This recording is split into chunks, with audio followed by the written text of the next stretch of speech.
প্রথম বলটা rising delivery, no বলের সংকেত।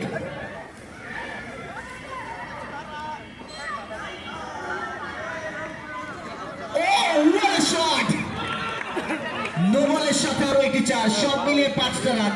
মারুফের ব্যাট থেকে 4, দারুণ ব্যাটিং মারুফের, লেট কাট এবং সেখানে 4টি রান। আর মাত্র 2টো বাউন্ডারি প্রয়োজন, তবে তার আগে আরো একটা ওয়াইড। বেশ অনেকগুলো এক্সট্রা রান এসছে এই মুহূর্তে। জয় শুধুমাত্র সময়ের ব্যাপার।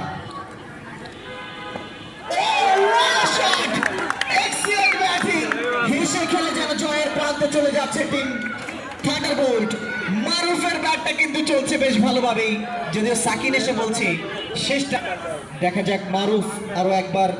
ও নো, আরো একটা ওয়াইডের সংকেত। নো বলও দিয়েছেন, দু প্রান্ত থেকে 2টো সংকেত। তবে আগে যেহেতু ওয়াইড হয়েছে,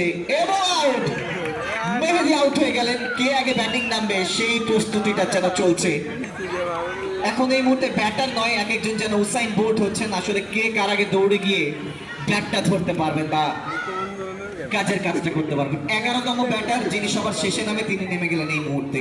ব্যাটার আসিফ, তার ব্যাট থেকে কি 4 আসবে না?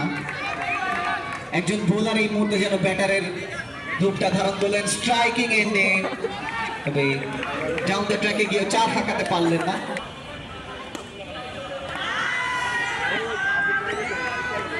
এবং 7 তারিখ থেকে এই টুর্নামেন্ট, আর একটি ফুটবল টুর্নামেন্ট রয়েছে এই মাঠে, এজাজ স্মৃতি ফুটবল টুর্নামেন্ট। সেটি দেখার আগাম আমন্ত্রণ জানাচ্ছি। শেষ রানটা কার হাত থেকে বা কার ব্যাট ধরে আসবে সেটি দেখবার বিষয়।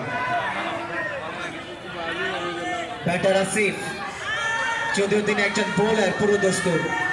দেখা যাক ফাইনাল রানটা আসে কিনা তার ব্যাট থেকে। ক্যাচ ড্রপ, শহীদ সলিমুল্লাহ ক্রীড়া চক্র টি20 ক্রিকেট টুর্নামেন্টের চ্যাম্পিয়ন টিম থান্ডারবোল্ট।